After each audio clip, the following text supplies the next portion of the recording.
자, 드디어 두 자릿수입니다. 열 번째 동화예요.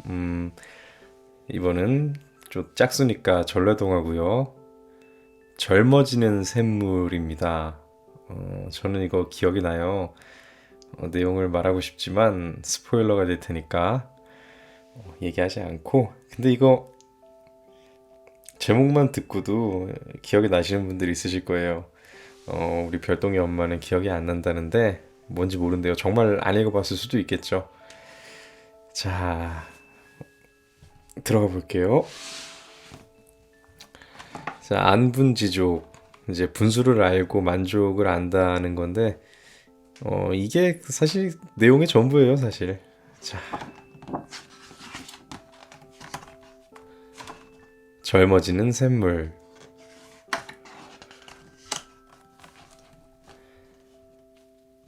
아주 먼 옛날 깊고 깊은 산골 마을에 오순도순 이야기꽃을 피우며 사는 나무꾼 할아버지와 할머니가 살고 있었어요. 쫄깃쫄깃 잘 익은 옥수수, 할멈 한 입, 나 한 입. 파근파근 잘 익은 감자, 할아범 한 입, 나 한 입. 할아버지와 할머니는 자식도 없고 가난했지만 서로 아끼고 사랑하며 살았답니다.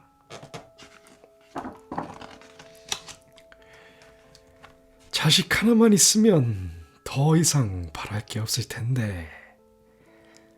툭탁툭탁 나무를 하며 할아버지는 생각했어요. 그때 고요한 산속에서 이상한 소리가 들려왔어요. 할아버지가 소리나는 곳에 가보았더니 파랑새 한 마리가 가시덤불에 걸려 파닥거리며 울고 있었죠.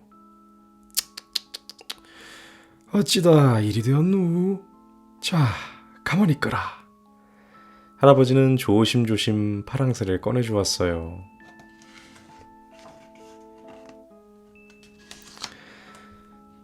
다음날도 할아버지는 땀을 뻘뻘 흘리며 나무를 했어요.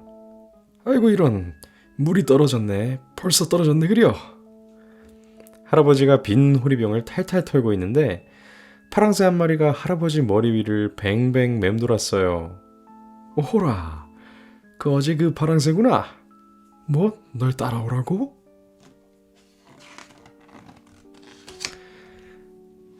파랑새를 따라 숲으로 들어가자 맑은 물이 퐁퐁 솟아나는 샘이 나타났어요.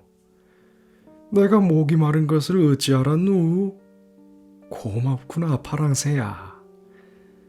할아버지는 꿀꺽꿀꺽 샘물을 마셨어요. 그런데 샘물을 마시자마자 졸음이 쏟아졌어요. 눈꺼풀이 천근만근, 온몸이 노곤하여 할아버지는 샘 옆에 쓰러져 잠이 들고 말았어요.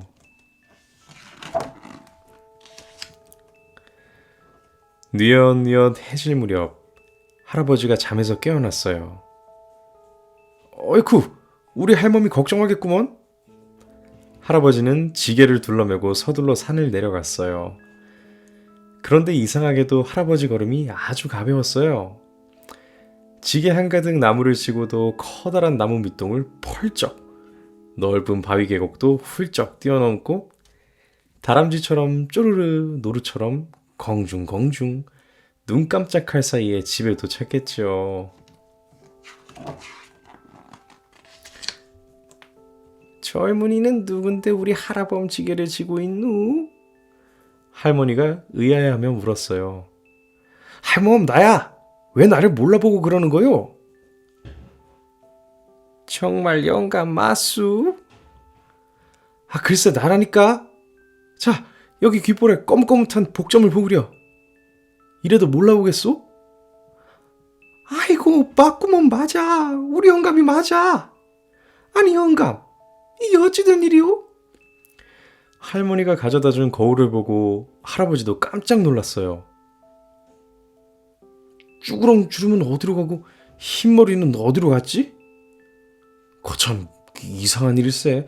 샘물을 마시고 늘어지게 한숨 잔 것밖에는 없는데. 할아버지는 낮에 있었던 일을 떠올렸어요. 혹시 그 샘물이? 할멈, 할멈도 나랑 같이 산에 갑시다.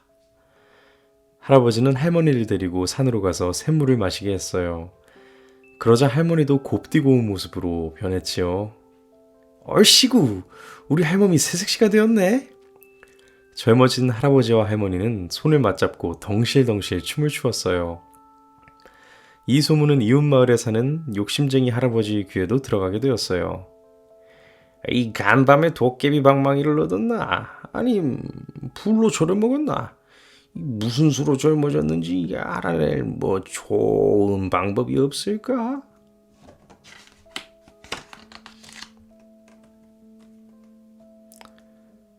아이고 내 다리가 부러졌네.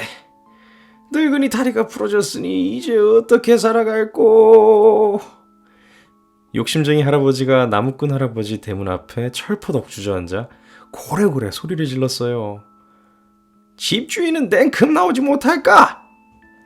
소란스런 소리에 나무꾼 할아버지와 할머니는 화들짝 놀라 달려나왔어요. 이 늙은 것도 서러운데 다리까지 못 쓰게 됐으니 이제 어떨 텐가? 자네 대문 때문에 다리가 부러졌으니 자네가 책임을 져야지. 뭐 아니면 젊어지는 비결이라도 알려주면 내 없던 일로 하겠네.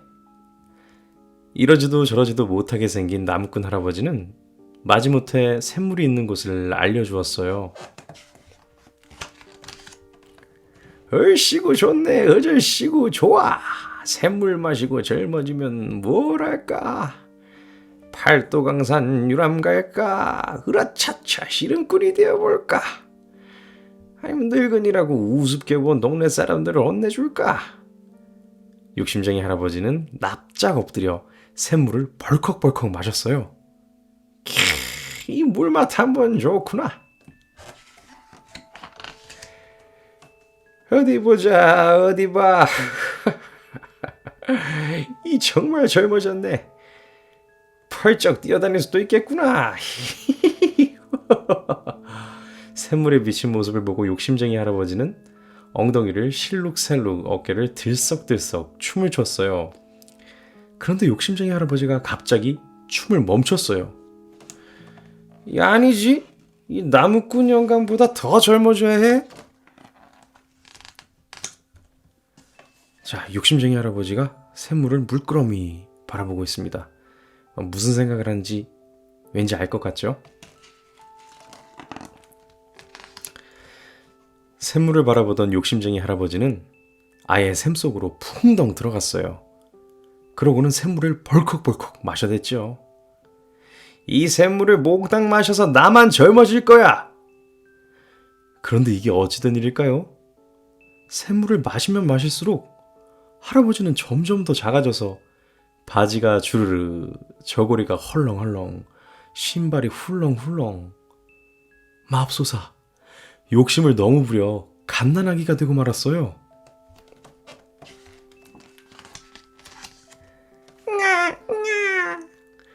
그 다음날 나무꾼 할아버지는 나무를 하러 산에 올랐어요. 그런데 어디선가 아기 울음소리가 들려왔죠. 소리를 따라간 할아버지는 아기를 보고 깜짝 놀랐어요. 아니, 산속에 웬 아기지? 그 녀석 귀엽기도 하지. 까꿍. 나무꾼 할아버지는 아기를 안고 집으로 왔어요. 아니, 웬 아기예요? 누가 버리고 갔는지 산속에 그냥 둘 수가 없어 내가 데리고 왔다오. 자식 없는 우리한테 하늘이 준 선물이라 생각하고 우리 잘 기릅시다. 젊어진 나무꾼 할아버지와 할머니는 아기와 함께 오래오래 행복하게 살았답니다. 자, 이야기가 끝이 났습니다. 왠지 기억이 나는 분들도 있으시겠죠? 우리 별똥이 엄마는 기억이 나려나요? 지금 얘기를 한 중간 정도 듣다가 잠이 들었어요. 보통 끝까지 다 못 들어요. 그래서 이거를 영상으로 찍는 이유 중에 하나도 결국은 얘기를 끝까지 못 들으니까 궁금하면 뒷부분 이제 들어볼 수도 있게 그런 이유도 있어요. 사실 뭐 그렇게 큰 이유는 아니지만 작은 이유 중에는 그런 이유도 있습니다. 이게 아기가 되었는데 이게 벌로 아기가 결국은 벌처럼 아기가 된 건데 젊어질 때는 기억을 그대로 갖고 젊어졌는데 아기가 될 때는 어떻게 되려나요? 이 기억이 다 나면 근데 오래오래 행복하게 살았다는 거 보면은 기억을 다 잃은 채로 어려지는 것 같은데 물론 뭐 갓난아기니까 네 뇌까지 같이 어려졌나 보죠. 이게 젊어지는 거에 따라서 목소리도 같이 젊게 이렇게 읽어봤습니다.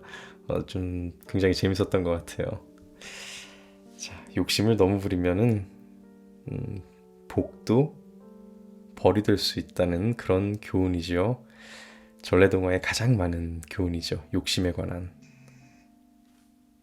자, 드디어 두 자릿수 10번째 동화 젊어지는 샘물이었습니다.